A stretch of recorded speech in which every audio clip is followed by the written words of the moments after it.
Good afternoon, everyone. Welcome to this webinar on digital development for governance and enterprises.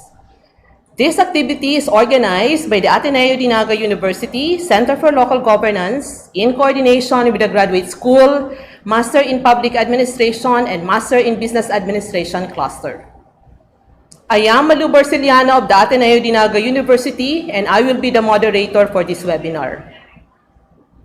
This activity is streamed live via the Ateneo CLG YouTube channel and the Ateneo CLG FB account. With this, I formally welcome our participants and viewers who are streaming live using the platforms mentioned. Let us now proceed. Friends, our speakers this afternoon will be sharing significant inputs relative to the topic. The first presentation will be focused on digital governance, the framework for establishing accountability, roles, and decision-making authority for an organization's digital presence. The other presentation is on digital enterprise development, which will introduce concept of the digital enterprise to our entrepreneurs with existing business and to aspiring entrepreneurs. As we all know, this COVID-19 pandemic, which has been causing disruption in the entire world, allowed us to use digital technology, not only to help us in the fight against this coronavirus, but for us to continue both personal and business-related operations. The digital services facilitate the provision of products and services both in the public or government sector and business enterprises. To formally start off, we will now have the presentation and discussion of our speakers. We shall have the open forum after the presentation of our two speakers. Our first speaker is Dr. Marshal Murillo.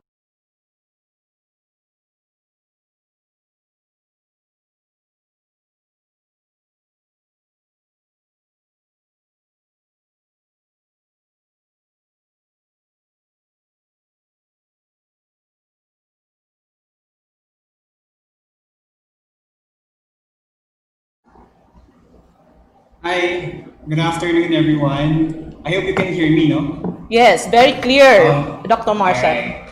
Okay, so thank you so much, Doc Malu and the entire CLG team for organizing this webinar. Um, yeah, as mentioned by Ma'am Malu, no, I'll be talking about digital governance, but I'd like to provide a quick disclaimer here, but because digital governance is really a big issue, so it's almost impossible to squeeze everything in like less than 15 minutes. So the focus of my presentation is actually on the concept and the performative values of digital governance as far as good governance is concerned. And if I have a chance, I'll also provide examples or models wherein digital governance is really, providing benefits to the citizens, the direct beneficiaries of public services. So I hope you can see my PowerPoint now. I think so. All right, so let me just define, just like any other presentation, let me just define first what is good governance or governance itself. Well, it's actually how we technically govern, how the institutions or sectors actually govern us, and the interrelationships and the interplay of all those sectors involved. But the thing is, when we talk about governance, we're not just talking about governance alone. We are actually talking about good governance, and good governance is obviously the wide and intense subject matter when we talk about, for example, public administration, because this is the parameter um, uh, that we use, to measure the government performance as well as the leadership of both political and administrative leaders. And when we talk about good governance, we're talking about several principles. Actually, it's impossible to mention all of them, but uh, we know openness, transparency, empowerment, or people participations are really at the core of how these government institutions and public institutions, as well as our bureaucracies operating, and adherence to law, accountability, etc., etc. And When we talk about governance, as I've mentioned, these are the interplays and interactions of multi-sectoral entities. No? So you have government, right? Obviously, they have the political power, right, to really enforce, and they have this coercive characteristics, to shape and enforce law, right? And then you have the business market, right? We have MBA students who are actually watching us today, and as we know, they have this economic power, right? They have all the resources, the capital resources, and that are ready for disposal. And more importantly, civil society. This is the sector that represents us that are not actually involved in public activities or public administrative systems related activities. So the interplay and the interactions of these sectors are very, very critical in understanding governance, and also in relation with their performance towards that goal of good governance. And and we know that in pushing for good governance, there are so many advocacies and ideals, that we citizens want to see whenever these public institutions or leaders are doing. And undoubtedly, uh, these ideals are clear to us. But the question or the recurring challenges are actually how to put this into practice, right? And how can this practice be made legal and legitimate? And for example, my bias as a teacher in public administration is the focus on citizen participation, right? So how authentic are these sectors, particularly the government, in providing an opportunity for the citizens to really participate, for example, in public decision making. Because as we all know, in some instances, the citizen participation just become a token approach, or it has a tokenistic approach just to say na uh, uh, pinapakinggan namin kayo. But sometimes that authenticity of the involvement of the citizen is sometimes put in question, right? But using that, obviously, the operational definition of of governance for today's discussion, let's try to understand the other keyword for today, the digitalization. Um, well, when you talk about digitalization, it's basically how you digitalize all activities. In this context, the activities of the government, civil society, and at the same time the business sector. Right, but I will focus obviously on how this digital technology affect our lives um, our role as a member of society, is concerned. And we all know that many experts and scholars agree that we are already entering a fourth industrial age, right? In which the pace of change is exponential rather than linear. When you say exponential, meaning we're talking about open, right, digital, and global. So you are directly and indirectly talking to citizens outside your sovereignty, for example, outside your territory, without you knowing. And not only this exponential characteristic of digitalization or the digital world, we also see uh, the emerging and new digital behavior, right? As well as the technologies that are completely transforming uh, our entire industries, right? And we see, in general, we see that digital has touched, say, for example, retail, media, accommodation like Airbnb, transportation, and all of these aspects actually affect our lives in lesser or larger degree. However, it's actually very interesting to say that our government have been slow, in some cases totally absent, in adapting new digital realities or practices. So why is that a concern? Because government is different from private sectors. Yes, correct. But you have to take note that there's actually a risk if our government failed to understand the realities outside the analog world, right? So that inaction actually poses incredible risks because since public institutions are often called upon to what regulate these very institutions, towards the new digital horizon at a pace that sometimes government cannot keep up with, right? So you can think, how can governments possibly be expected to understand and regulate industries in which digital as at its core, right? If they themselves cannot apply basic technology in their own internal processes. So in other words, there's a question, no? Is there really a need for a digital transformation of government? The answer is actually, obviously, we need it. We need to rebuild, or we need a fundamental rebuild of public services if we are to grapple efficiently with this digital world. So, in other words, it's no longer a question of whether this is what we need. It's more on a question of when are we going to prioritize the transformation of our government, and that is digital transformation, right? So again, the prime rationale behind the push for this specific transformation is that it's resource efficient.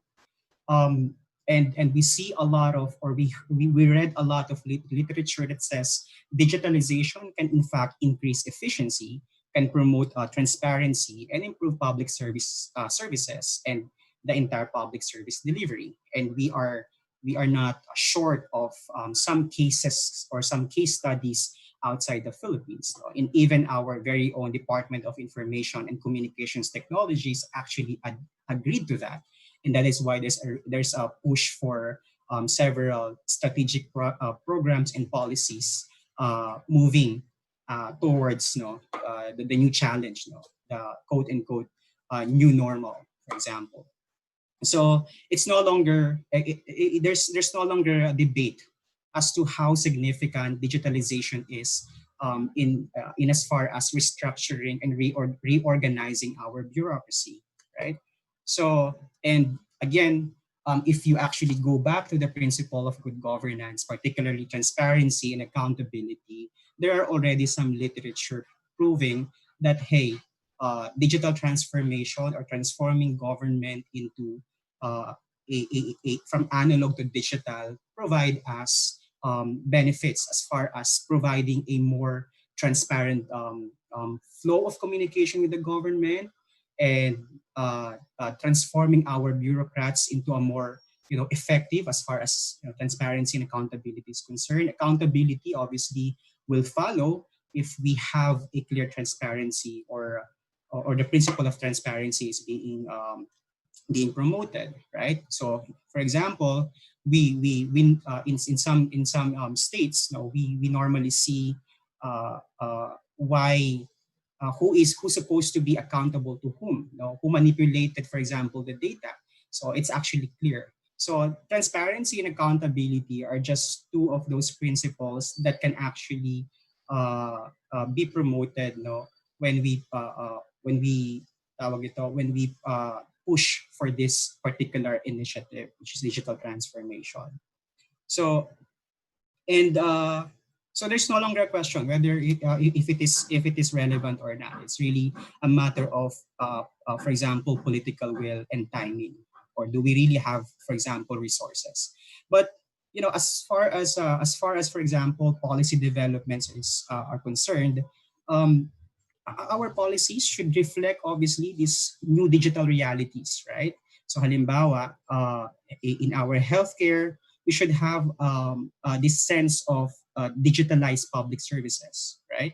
Because we claim that if these policies do not reflect these new digital realities, then we can say that our government services are outdated, right?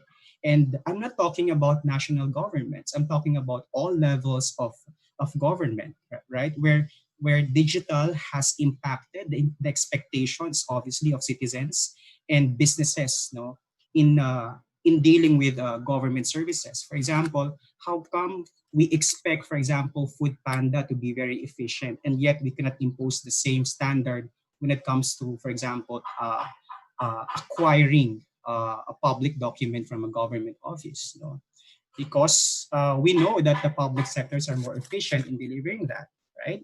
So, um, yeah, but obviously, to be fair with the government, uh, the, the the the push for digitalization in most private sectors are driven by the market needs, right?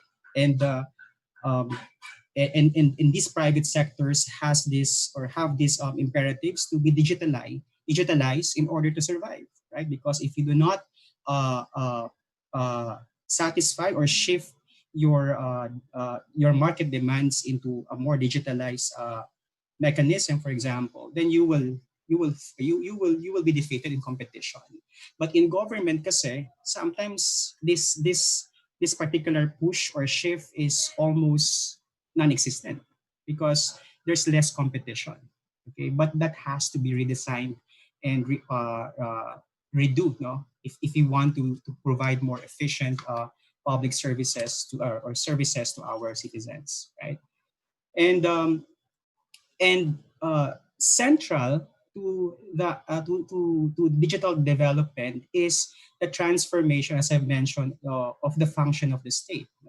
We have to rethink as a state, or as a government, we have to rethink of how we can provide the most effective and efficient services to our public, which is open, responsive, and transparent, for example. And more importantly, I like to also highlight the trust. Okay, and I'm not only talking about, for example, mutual trust, na like sa iyo as kaibigan or sa jowa mo, for example, but the digitalization of trust. What do I mean by digitalization of trust?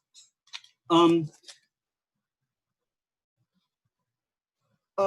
because there's a narrative and even some literature that tells us that digital technology can be, for example, savior of democracy.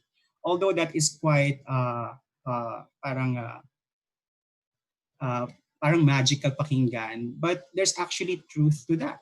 Why?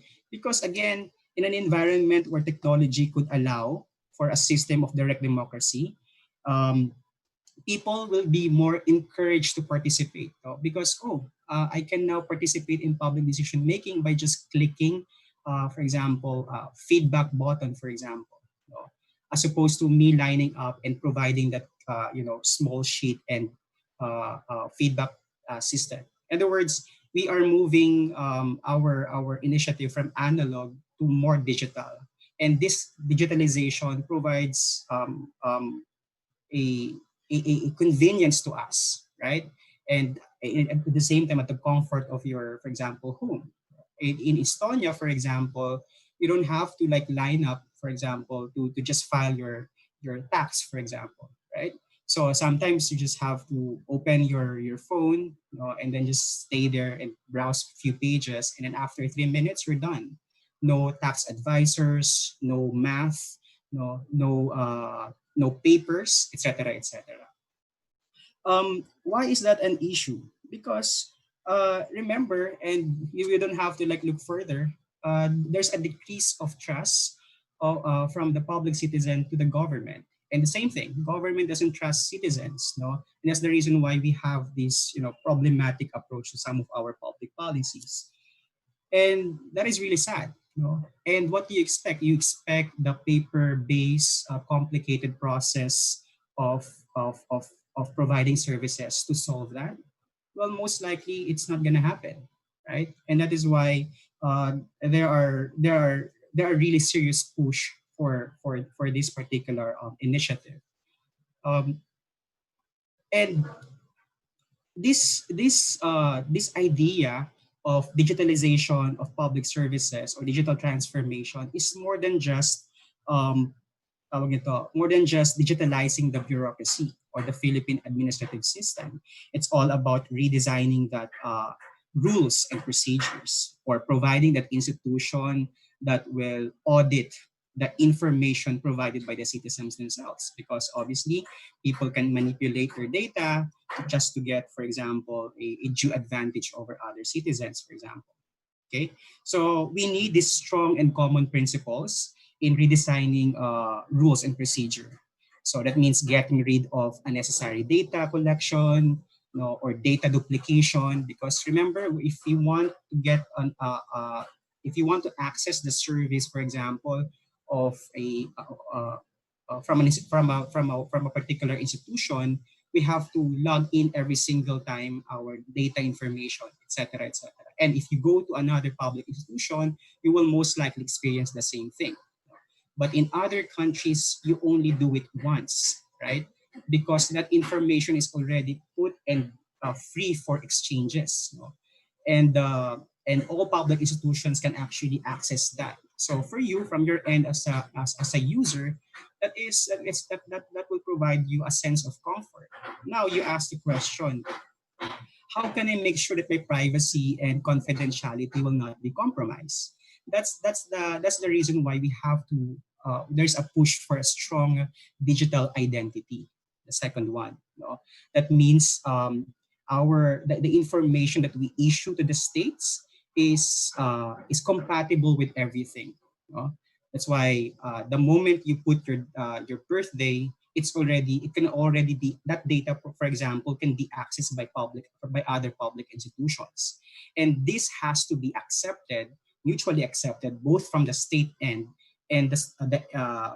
both from the citizen also. So it's mutual acceptable, for example, and it has to be legally binding. I cannot emphasize the importance of that, because obviously, if it's legally binding, we know exactly who is accountable to which violations, for example, and and so on and so forth. Um, Yon, no? These particular principles obviously redefines the whole structure of data collection.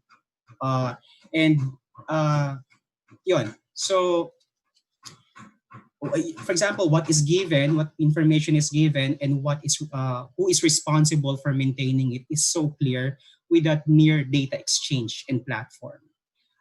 We have case studies, for example, in Singapore, where they do this when you apply for business permit. You know who manipulates or who process your data, digitally, right? Now you also ask, where is the confidentiality there and then the privacy?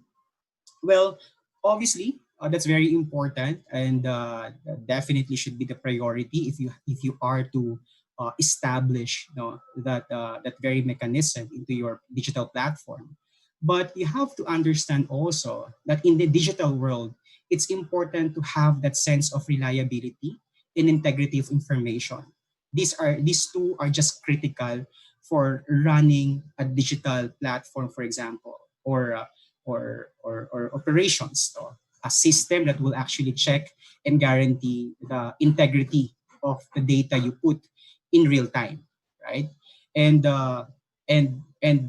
because of this idea of reliability and integrity of information, then the public organization can provide also an institution who will act like an auditor, to check who is changing which data, who is manipulating which data, no? and and every access to data will go recorded, no? So no access to data will remain unrecorded. And why is that important? Obviously, you want this because it can be easily traced who is accessing your information, right? So you don't want to wake up and be surprised that the police knows your address without you being informed. And so these three principles are just probably few of the principles that we can actually use when we push for digitalization of our bureaucracy, right? Obviously, it will not be perfect. We will come across some challenges and problems in as far as accessing to these services. But that's my last point. No, digital transformation is not easy, because digital transformation also talks about cultural change that requires us people, members of the society, to continuously or incrementally challenge the status quo, experiment, and be comfortable with failure. What do we mean by that? If we have an institution who will take care, for example, of cybersecurity issues, then at least we have an institution who will deal with that. But the challenge now in the Philippine context is really, really the basic. our infrastructure in which these digital platforms should be planted or established are really shaky. Why? Because one, our budget is really bigger. Hindi siya ganun kalaki. They pushed for 46.6 billion, but I think they only got 7 or 11 billion. And I cannot emphasize the importance of digitalization of the public services, especially in our situation right now, wherein we really rely on, for example, internet. So our problem in the Philippines is very, very basic. Our internet speed is an issue. Our connectivity is an issue on top of the digital divide of the Filipinos, for example. And I don't know if you heard the budget hearing, where Gringo Honasan, the Secretary of the ICT, said that we're already happy with the speed or the development of our internet speed, but it's really far from our neighbor. We're just probably, how much is that? I think 25 for a fixed broadband, but other countries like 300 already. Pumapalo na sa 300. So we're really far behind. But again, but it doesn't mean we don't have to talk about this. So digital transformation in governance is really essential. So, and how do we know? How can we actually measure if our digital government is working effectively, right? Well, you have to just go back to good governance, right? Is our platform open? Does it prioritize inclusiveness? Or if it creates a digital divide, then obviously we have to reassess our system. And the reliability of the data also has to be on top of our priority in pushing for this mechanism. And of all of this, we have to put security and transparency at the center of its operation. Well, you ask, it's really expensive. Yes, expensive, but there are so many literature that will tell us that the ROI is worth the while. That's it. Thank you. Okay, so thank you for the presentation, Dr. Marshall. So Dr. Marshall started off by sharing with us some principles of good governance. He also gave us the definition of what digitalization is all about. And he posed this question: is there really a need for a digital transformation of government? And he also made mention about strong and common principles in line with digitalizing the bureaucracy. Okay, so at this time, we shall listen to our second speaker, Dr. Ed.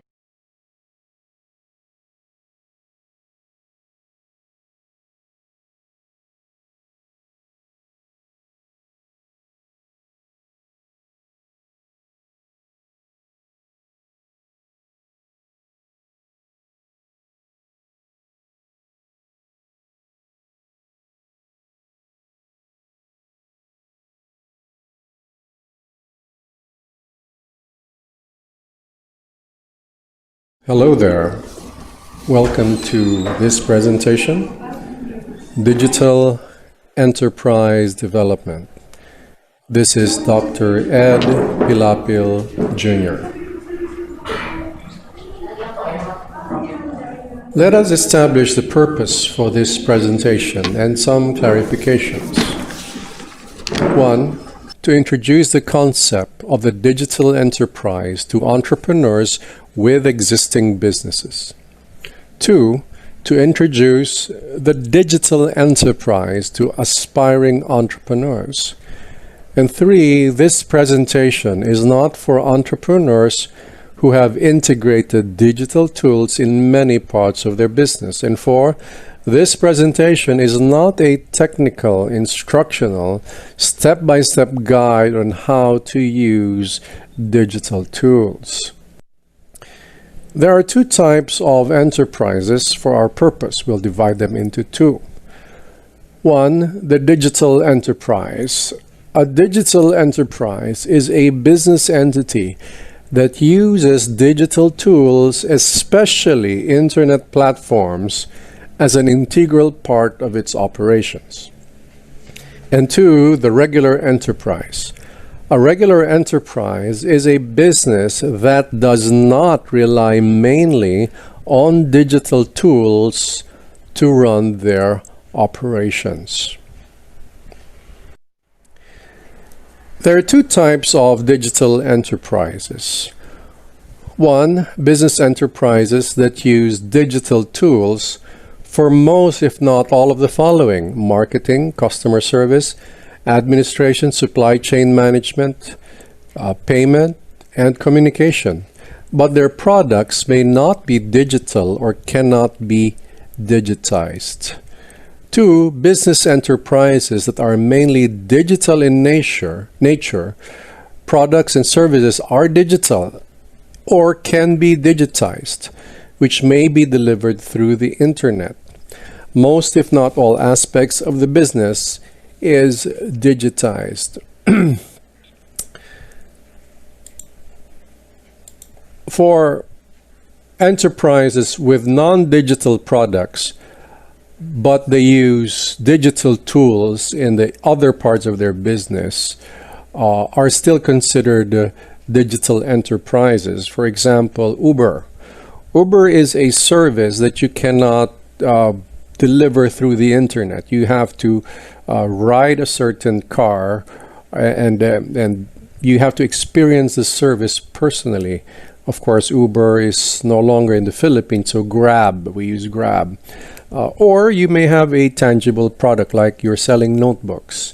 Your notebook cannot be digitized in the sense that your notebook is real paper.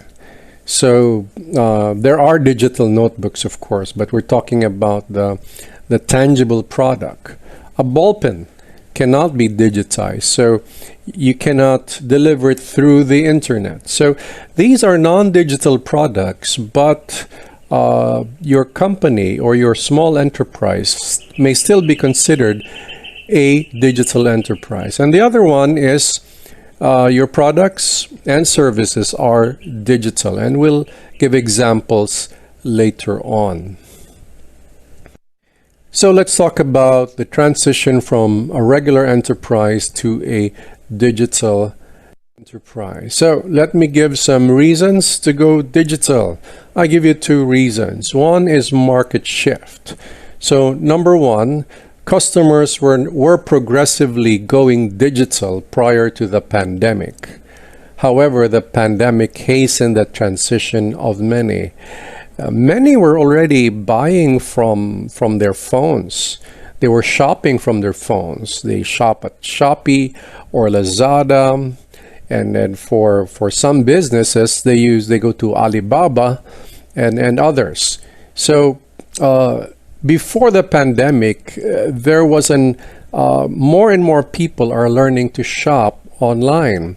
However, due to the pandemic, even those who were traditional, who still prefer visiting the stores to buy a product, to make their choice, because of the pandemic, their shift was hastened. So there is a market shift, and that's one very good reason why an enterprise, whether it's micro, small, medium, should move to digitalization. And because if we don't, then probably our business will have a hard time during the season.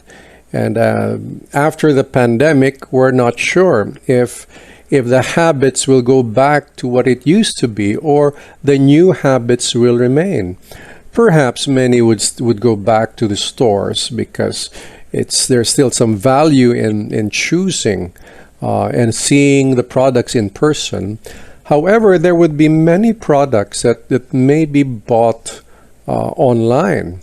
And the habits that those who learned how to do it may retain those habits even after the pandemic. The other reason is efficiency. If done right, increased efficiency. Well, going digital could save time, energy, effort, and money. If you can receive payments online, why not? You save personnel. If your software can produce a faster report, a faster accounting report. Why not? It saves money and it saves time because you can make decisions faster. So again, two reasons I give. There are more reasons, but for the sake of this presentation and for our limited time, I give you two very important reasons to go digital, to transition a regular enterprise to a digital enterprise. Market shift and efficiency. Again, there are still some enterprises that should not be mainly relying on digitization. There are still farmlands that are very small enough that maybe no digitalization or minimum digitalization is needed. However, in the marketing, in the sales and marketing and even payment, it's possible already to use digital, to go digital. But again, it also depends on the size. Now, let me discuss some softwares that you can use to transition to become a digital enterprise. Number one, for marketing, Facebook marketing is, I believe, really high up there in terms of choices because Facebook can really target your target segment.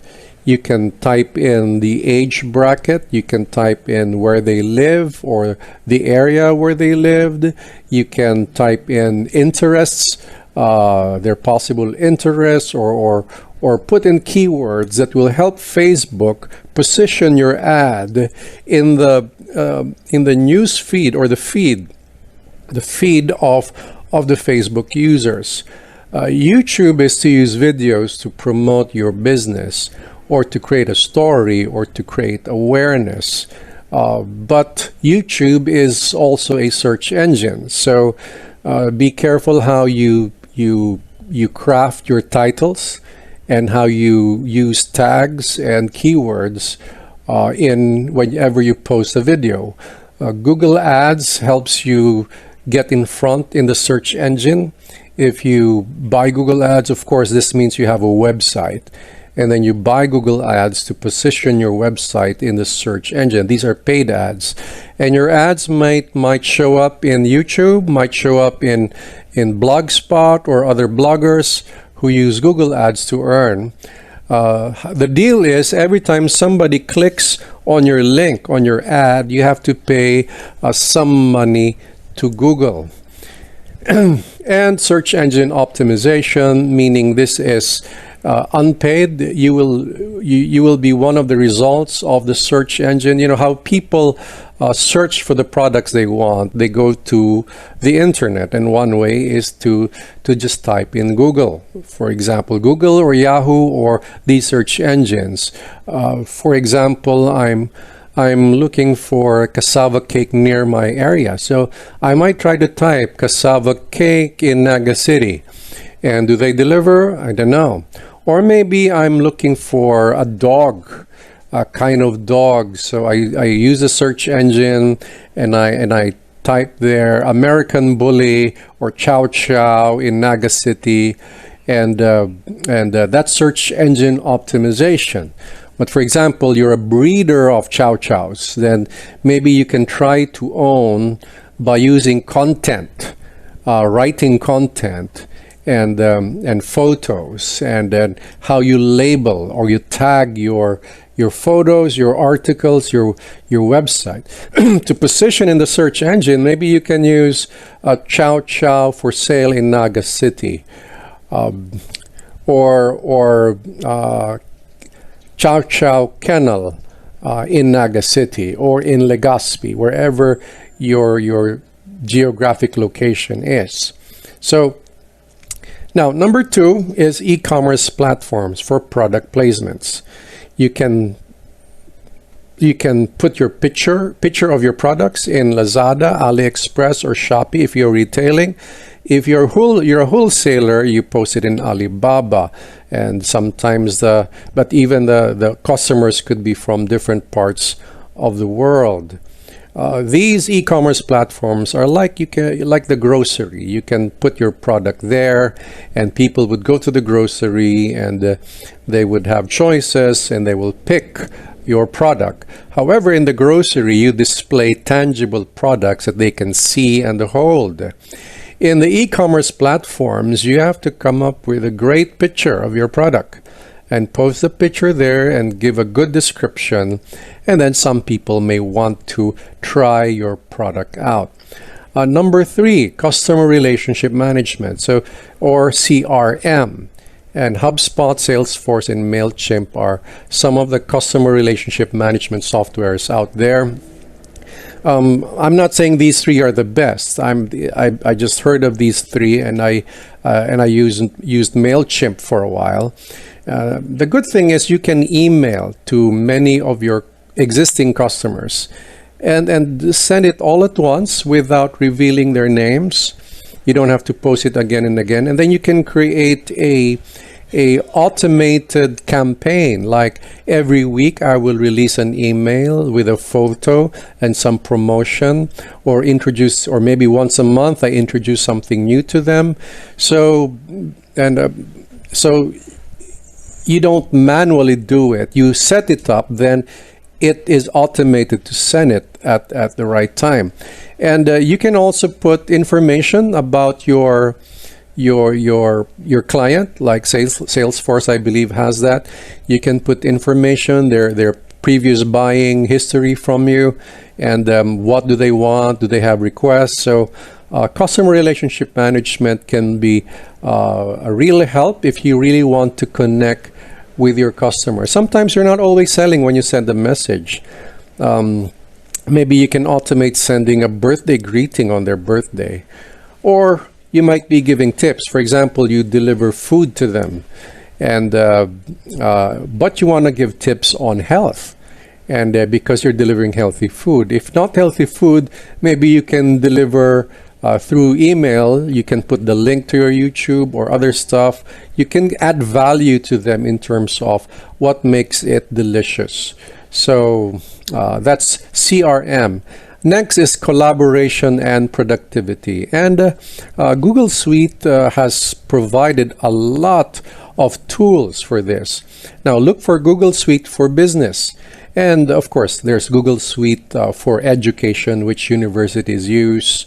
It is widely used in Ateneo, Naga University. And but Google Suite for Business is for business.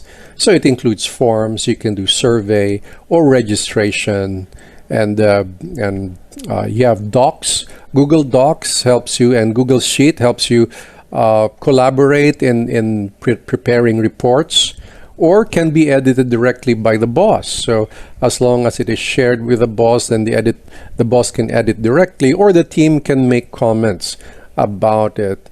And Google Drive is good for storing. It's a cloud drive, so well, it's the cloud where you can store your files, but you can also share those files. You don't have to attach those files or download those files. As long as it's in Drive, you can access them. And Google Calendar, where you can collaborate and write something in the calendar and send invites to the team or to people to make an announcement of a certain event. And then also the Google Meet, which is a great place to meet for video conferencing, to do seminars, conferences, and just plain meeting, just to meet. So that's Google Meet. So collaboration and productivity, Google Suite, you can't go wrong with Google Suite. But Google Suite is great for small business, but it's not all. It's not an ERP.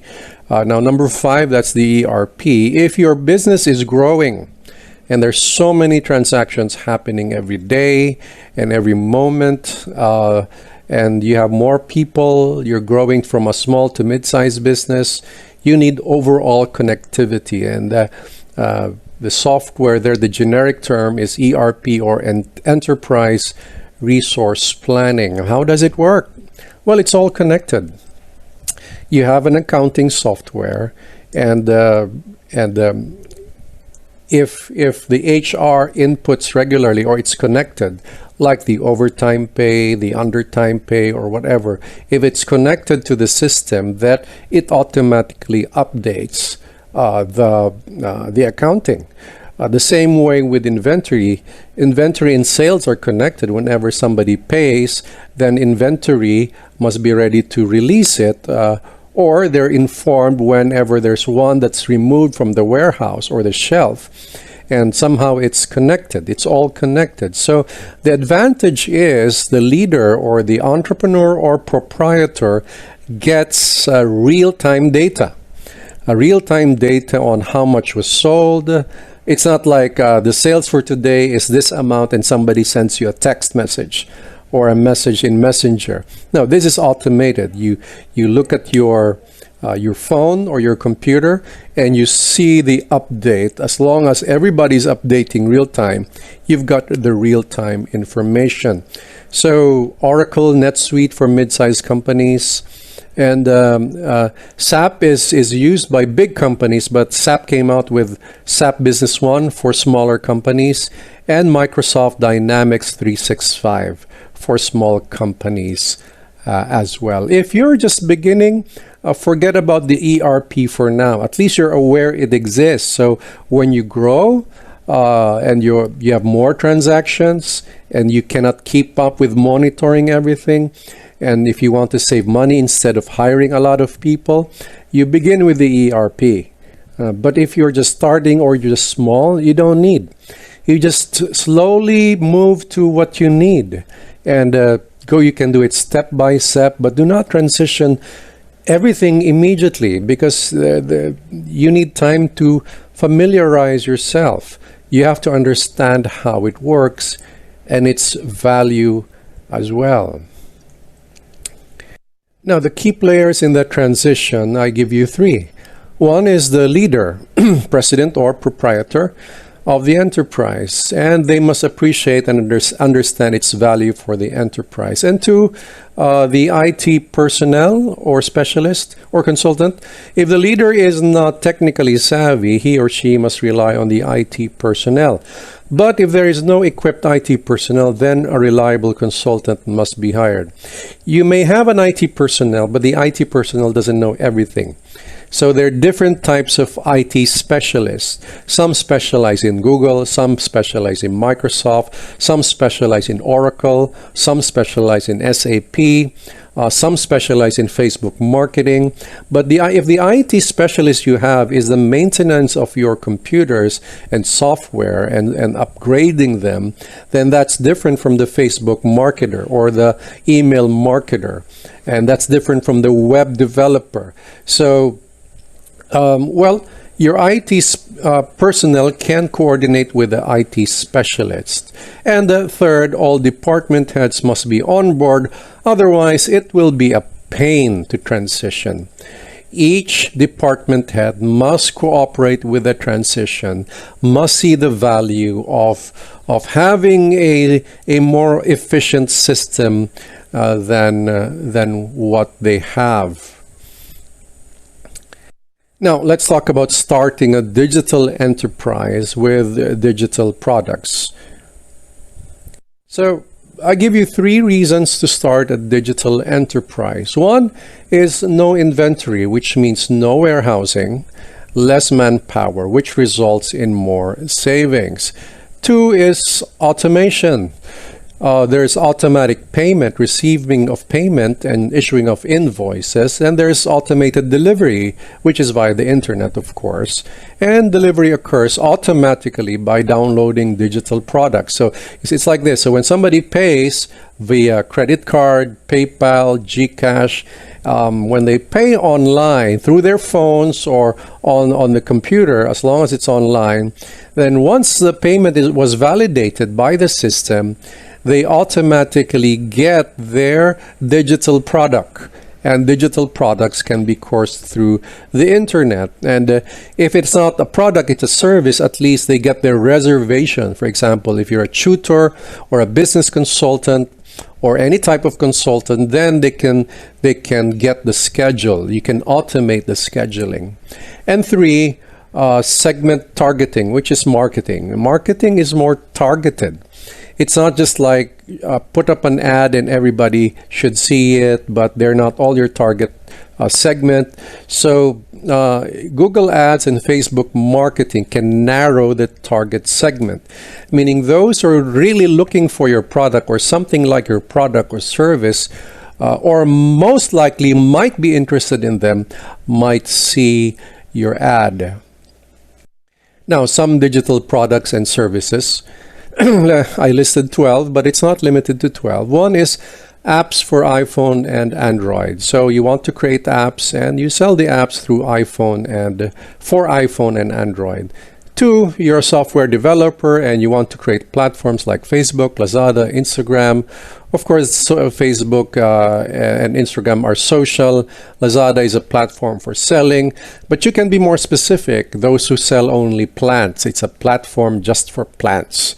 And you make it so attractive that the plant department, the plant segment or part of Lazada isn't so interesting. So you make your platform more attractive. And three, ebooks sold via Amazon or other platforms that sell ebooks, and Amazon sells it for you. And because that's the place, it's like a giant bookstore, but it's not like just a bookstore, it's a giant department store. Four is website development service. You can create the website for your clients, and then of course this is delivered online.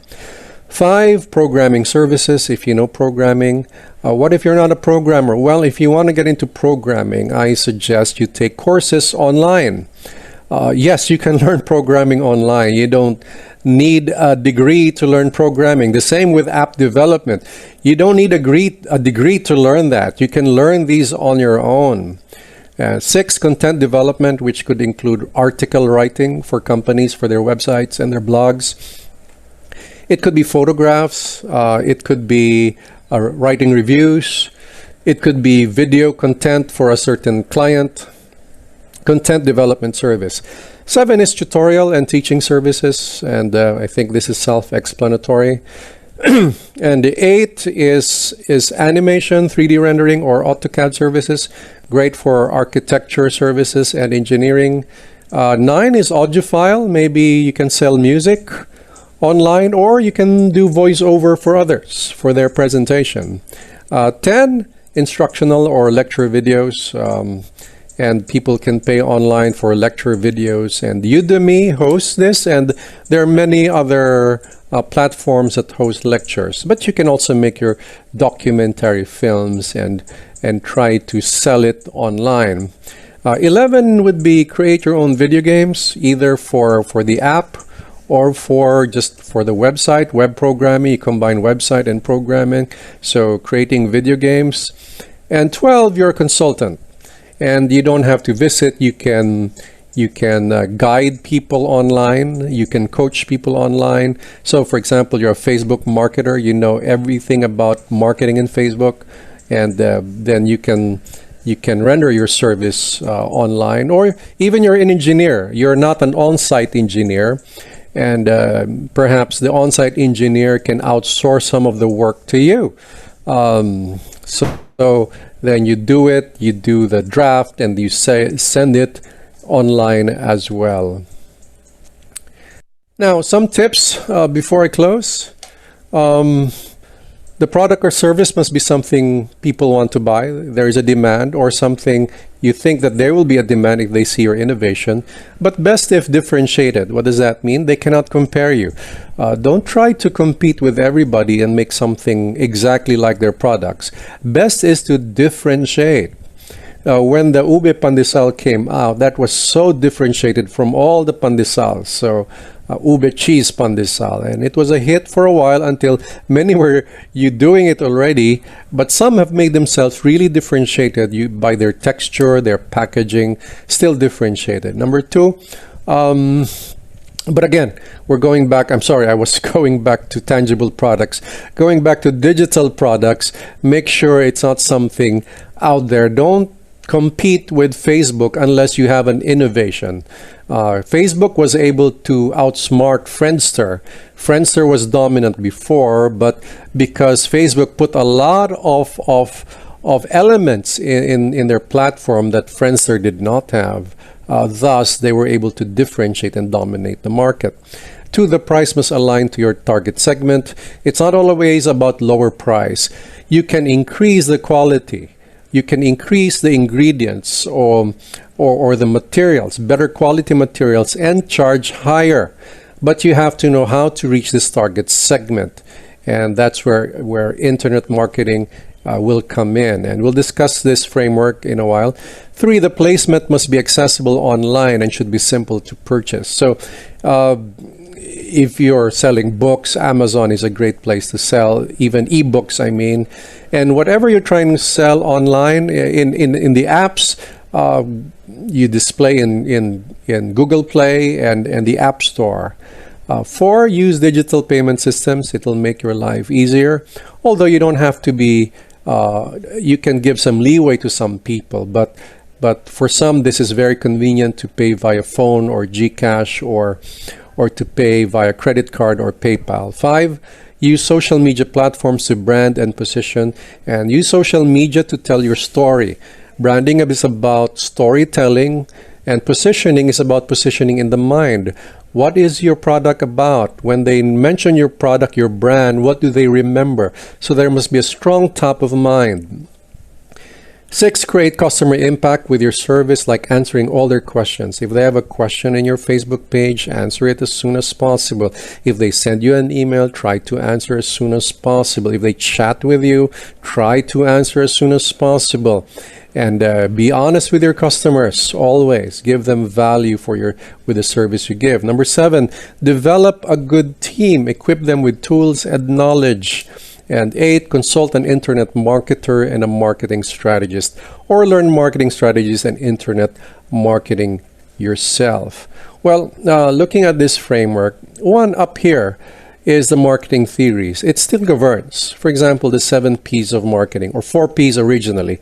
The 4 P's must align. There's just a little difference, like placement before was just placement in the store, a tangible store, a brick and mortar store. Now placement is somewhere in the web. It's search engine optimized. It's the keywords. The other marketing theories apply, like blue ocean. How differentiated is your product versus the competition. And an STP, segmenting, targeting, positioning, are still key to have an effective marketing strategies. And then knowing those theories and choosing something that applies, then you create a marketing strategy which is more specific. Since your target segment is such, for example, if it's young people, 25 and younger, a lot of them use Instagram. So Instagram is a platform you must use. And Facebook too, although Facebook has a wider market, but Instagram has a more targeted market. So, but then how do you position? How do you communicate? What words do you use? It's not as simple as posting something and that's it, hope somebody buys. That's not how it works. Somebody must create. Still, this is still about having a marketing consultant or learning marketing yourself. But then you engage the internet marketer, which would have a full range of choices of different platforms, from YouTube, search engine optimization, or Google ads, or other stuff. Then you can be specific and say, I want social media marketing to be more of the core of my marketing campaign, especially Facebook, because in the Philippines, Facebook is quite effective in targeting the segment. And thank you very much for your time.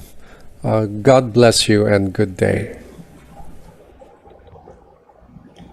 Okay, so thank you very much, Dr. Ed. So Dr. Ed introduced to us the concept of digital enterprises for both existing and aspiring entrepreneurs. He also made mention about 2 types of enterprises. We have the digital and the regular enterprises. And he also mentioned about the types of digital enterprises. So we have the non-digital products and digital products. And he also shared with us some reasons as to why there is this transition from regular to digital enterprises. Also some reasons why we go digital. So he also made mention about common platforms which can be used in line, can be used by digital enterprises. And he also shared with us some reasons in starting off a digital enterprise and some digital products and services. He ended it up with some tips in terms of the use of digital platform. Okay, so at this time, we can now proceed to our open forum. I will start off with the questions forwarded to us. So there's this one question from Kim Pilapil. He is actually from Partido State University. So here's the question. So what's the best way for the government to proceed with digitalization? Should it be an initiative of the national government or should local government units do it themselves? So this question, I understand, should be responded to by Dr. Marshall. Sir Marshall? Okay. First of all, that's really good question. I think I know the person who asked the question. Hi, Kim. Obviously, it is still, although we acknowledge that the structure of our of government is also acknowledging the local autonomy of our local government units. But I understand that this digital platform or anything that has to do with digitalization of public services should actually still be part of the national government, particularly the DICT, right? Because I still consider this as a basic functions that can be mainstreamed to all levels of the country, right? So they have to be the one on top of this initiative, obviously. And that's the reason why I am so surprised when I saw the national budget. They are not even part of top 10 priorities of our government, especially that the pandemic highlighted the importance of this particular initiative. So with that question, I think there are two ways, obviously, to allow the national government to facilitate this initiative, or the local government can also take initiatives in doing their own in pushing for this initiative. But I have, as far as the question, which one is actually best? It's the national government. Why? Because I have issue with number two alternative. Because you have to remember that our system, as far as the bureaucracy is concerned, we have this bureaucratic politics, wherein most of the well, it's not limited to local chief executives, but in a world where information is actually what information is power, there are still officials that are unwilling to modernize their data, and we know that data is the heart and soul of digitalization, right? So not because they're not capable or they don't have budget for it, but because they associate information or this data as their source of power. So they are not willing to share this to, for example, other LGUs. That is why, in reality, our data-driven governance system is characterized by, unfortunately, by three characteristics. We have poor data quality management. We don't have this framework for interoperability, meaning our agencies are working in silos. So kanya-kanya sila. Kaya kapag pumunta ka sa isang ahensya ng gobyerno, fill up ka na naman ng isang data na halos the same the same sa hinihinging data ng isang ahensya, because they don't share, or there's no tangible or workable or feasible interoperability framework na institutionalized. And lastly, we have to admit, our problem in pushing for this particular initiative is very basic: the poor data governance. So halimbawa, on my end, my experience in terms of getting data from some LGUs, I think even in national government, is that if I can access data, that's good. But sometimes the quality of data is also the quest, is also the concern. Why? Because sometimes the data that you get from them is not really workable on your end. Halimbawa, mas gusto ko kapag .csv or Excel file siya kumpara sa PDF file. No, because when I use PDF file as my data, I have to encode it. And if there's a human intervention, obviously, it is also prone for error. And that will ultimately change the dynamics of, for example, my research, right? So that is a concern. So those three things have to be addressed by the national agencies, particularly the executive branch, no? And in this case, the DICT. This issue of poor data quality, no or almost absence, absence of interoperability framework, and the poor data governance in general.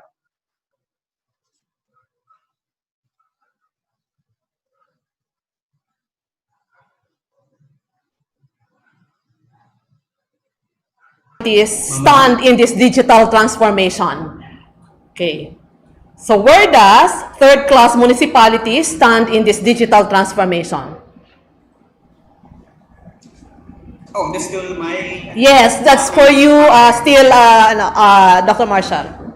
right. As I've mentioned, it's critical to have a mainstream policies. No, that should be initiated by the national government, to be administered and run by the local government units, right?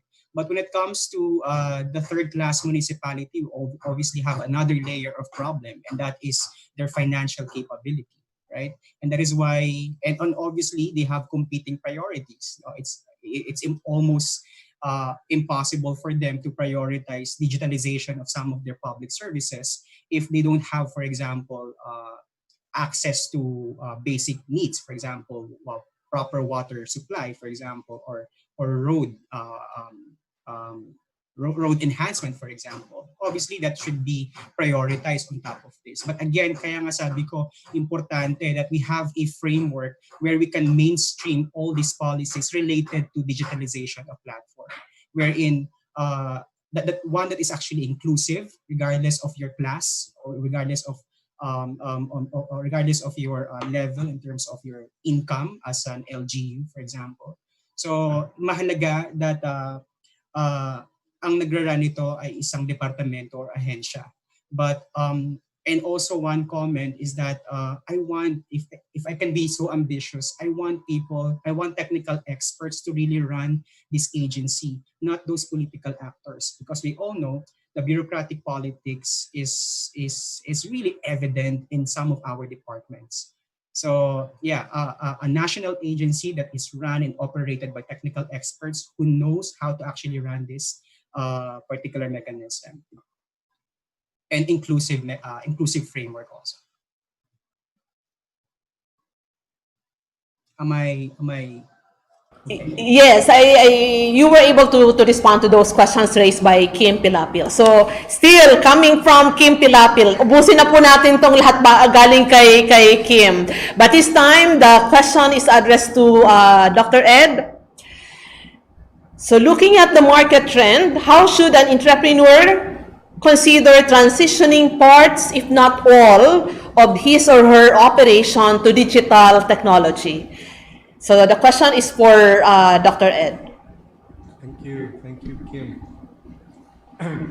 And the question is, how should they transition?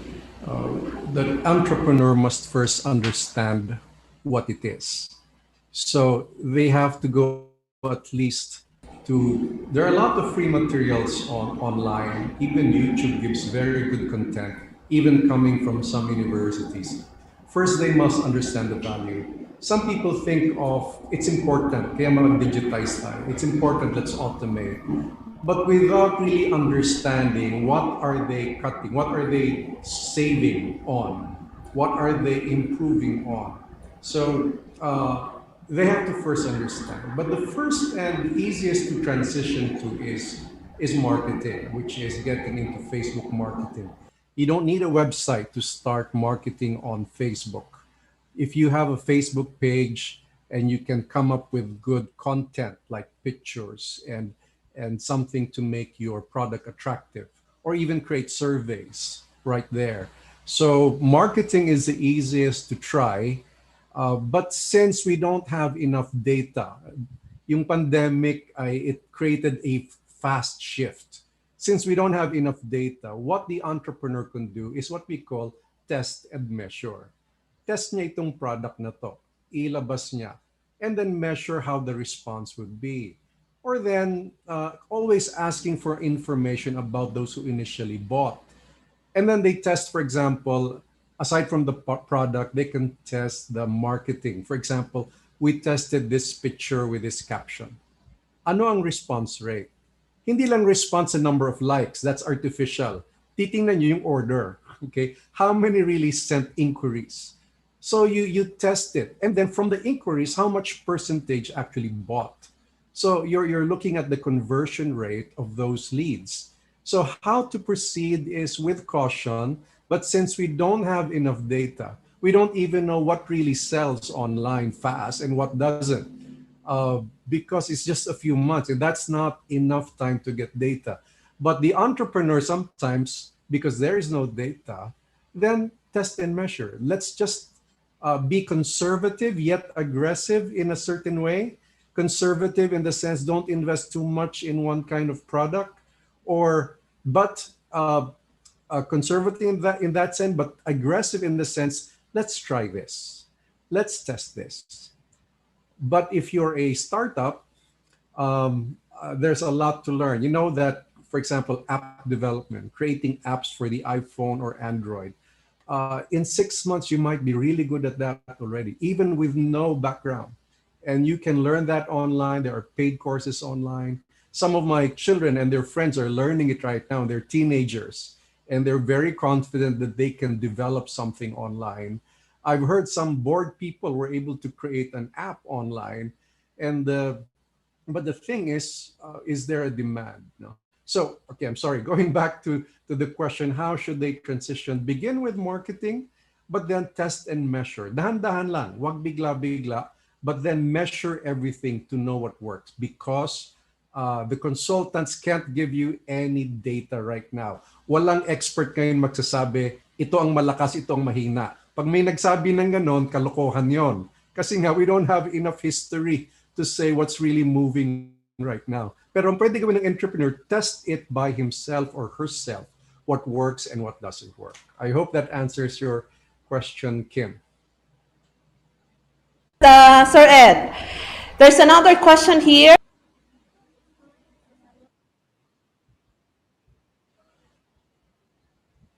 Buesa. He is an agriculturist from the local government unit of Garchitorena. So how does digital governance promote openness and transparency if only those who have the internet access has the capacity to access government website? Does this mean po ba as long as the government posted on their website the documents needed, they are now transparent? Or it is the access of the people to certain documents of the government? So, Sir Marshal, so this has something to do with transparency. Okay, the question I think is not an issue of openness and transparency. It's more on the question of how digitally divided we are as Filipinos and as a member of society. And that is obviously a different issue that we have to deal with, because openness is more on is a challenge for those who already have access, regardless if it's a quality access or not. But to answer that question, that digital divide, well, in fairness to our the Department of Information Communications Technology, they're really pushing for this what they call free Wi-Fi program. It's just that the budget was not really significant. No, actually, you can check the budget proposal against to the approved budget of the lower house, and you can actually already imagine that the budget that was arguably talked about, where it is not enough, to provide that particular connectivity among these users, for example. But while we're at it, let's talk about openness. Okay, so now the question is, now if I have an access to, for example, internet, right, and I have access to the platform of the government. So let's think of that. How can I make sure that the government or that platform is really open, transparent, or even responsive? Well, you look back at several models. Again, I mentioned that we don't have we are not short of models to look at as far as openness transparency of digital platforms are concerned. Um, uh, we see, for example, the case study of Estonia, Western Europe, European country. Obviously, their GDP is relatively better, than ours in the Philippines. But then again, you can see that the model is working effectively for the citizen. Why? Because the moment you access the information, and put your data there, they have this policy of what they call once only. You put your data once, and that's it. And even if you access, if you put your data in that particular public agency, other public agency can also access that data, right? And obviously, they can only access that with your approval. But that means you don't have to actually input all the data, right? But along that, all transactions who are accessing my data, who are changing, for example, my data, if that is a phenomenon, it's all there. It's all there. You see who are the actors, who are the institutions that are actually accessing your data, right? So in that way, the process or the data information and the dynamics of the data is actually transparent to you as a user, because the value is that the data information should be at the hand of those rightful owner, and that is you as the end user of that digital platform. But when it comes to, for example, public decision making, wherein everybody should be inclusive, for example, then I think in some way we also have that a platform already. But I think I couldn't think of a specific open platform. But think of social media, for example. The feedbacking mechanism could also be used or utilized when it comes to getting the feedback of the citizen. And that particular characteristics of openness can be exploited, obviously, by these national agencies or LGUs in terms of um, allowing citizen to collaborate with national agencies or local government units. So again, um, uh, openness or the characteristics of transparency will only happen if our infrastructure is efficiently laid out. But right now, kasi ang challenge sa atin is that data management is still arguably not organized. And pangalawa, the digital divide. That is really the reason. Well, you don't have to look further. The online classes already prove us how digitally divided we are as citizens. Marshall will have this question coming from Kale Fundado of Lucena City. This question is for Dr. Ed. So can the rural areas in the Philippines also have the capacity to join in the trend of digital enterprises, and how?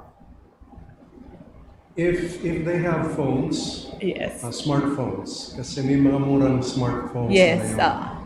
If they can have that, they can, and if they have a way to get some form of payment, GCash or something, they can actually pwede silang for example, you come from a town, let's say one town na medyo malayo sa city ng Naga. Garchitorena siguro or Presentacion or even San Jose, mas malapit, no? There are buyers around the area. There are buyers around the area. So if you want to take part in selling a certain product you have, meron kang ube, you process it into a jam, but you want to use online tools to sell. Now, the easiest is to join a group of sellers. Parang yung mga vendor group. Meron dyan. They just sell and they buy from one another. You can begin participating there. Or if there is kahit paano may LBC na malapit sa'yo, maybe you can try putting it on Lazada. No, kung hindi marunong yung tao, siguro humingi ng tulong sa barangay, paano mag-fill up, ano bang sinusulat dito. There's a way that even if you're far off na, yung malapit sa'yo might be able to buy or magpa-deliver. And as long as you can receive payment kahit smart money, there's a way to get into that. The pinaka-basic niyan is You tell people through Facebook or just Messenger, telling people this exists, and either they even there's a you write on the delivery service of the platforms of Lazada or Shopee, or kayo magkita near the area. Just yung pinaka-simpleng ano. But you've told many people about you and your new product, your differentiated product or unique product. So kahit nasa dulo ka, basta may cellphone at may konting signal, you can participate. The key is just be happy with what exists. I remember one time, no, in the 90s, I was so ahead of the trend that I was talking to banks. I said, I want to sell something using the ATM. Magano lang sila sa ATM machine. They buy my accident insurance, and I will deliver to them anywhere in the Philippines. So I won't mention the bank. The bank said we can do it. So they said to my firm they can do it. We waited 6 months, 9 months, 12 months, 1 year, 2 years. They could not do it because it was not yet time. So I had to shift to something na mas simple. But because I believe in the digital trend that it is going to come, whether slow or fast, it will come. But right now, we are so advanced compared to 1990s. So, ang dami nang may telepono. At darating ang time, magbabayaran na even farmers. I believe magbabayaran na through phone. Kasi para magiging small bank nila yan. I believe that's going to happen. I believe there are those already making it. It's happening now in India. It's happening in some parts of Africa. And they're becoming cashless. And eventually, it will happen. So, pag nasa sulok ka, if you have signal and you have a smartphone, may mga murang smartphone na that's around 2,000 or 3,000, then you can participate. But you need some guidance, of course. Hopefully, the negosyo sites ng mga provinces or ng DTI could really help. And there's that kapatid program ng Go Negosyo and who I've been a part of for a long time. We help the micro. The focus is on the micro enterprises. Pero kung nasa sulok-sulok ka na wala pang signal, sad to say, you still cannot take part. And yung sinasabi ni Dr. Marshall, totoo. Then nandun yung digital divide pag wala pang signal. At totoo yan, may mga bundok, may mga parts ng mga towns, sityos that have no signal yet. And they still cannot participate in this. But if you are in a far-off town, but there is signal, then you can participate. Dr. Ed, we'll have the last question. This is still for you, Dr. Ed. So this question is coming from our MBA student, Joseph Almine. How can our local MSMEs be an authority to their niche and for their online audience, either local or global, as part of their marketing differentiation strategy? Okay. Wow. So rich a question. Yes po. Pang-thesis yata yung tanong na yan. Pang-thesis yan. So let me approach it in several areas. If you have a product and you know it's differentiated, when you say differentiated, you cannot be compared to the established ones. Pag established na kasi, kukumpit ka, talo ka sigurado. So you have to be different instead of the same. So you have to emphasize how different you are. Pag kinumpare ka, ay talagang iba sila, magaling sila, pero iba ako. Ito yung nasa akin. So you have to emphasize the difference. And now, if you have a certain product, because of information technology, take note on the word information. Now, information is what is it? What can I get? Or what can I learn? Now, the entrepreneurs that do very well to compete with established ones are those who teach their customers. Or kahit hindi pa nila customers, they position themselves as those who contribute the knowledge to people.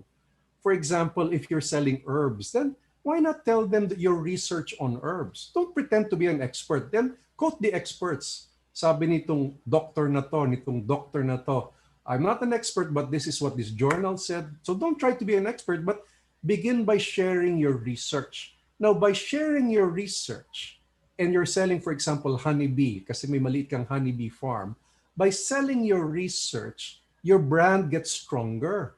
Why? Because you're giving information, not only selling a product. Now, if you're going to sell a product to me, but I know you know what you're talking about, and you sound like you know what you're talking about, and when I verify you, when I do my research, you really know what you're doing, then the trust builds. Ang branding in this day and age for digitalization is, can I trust you? Because I can verify you.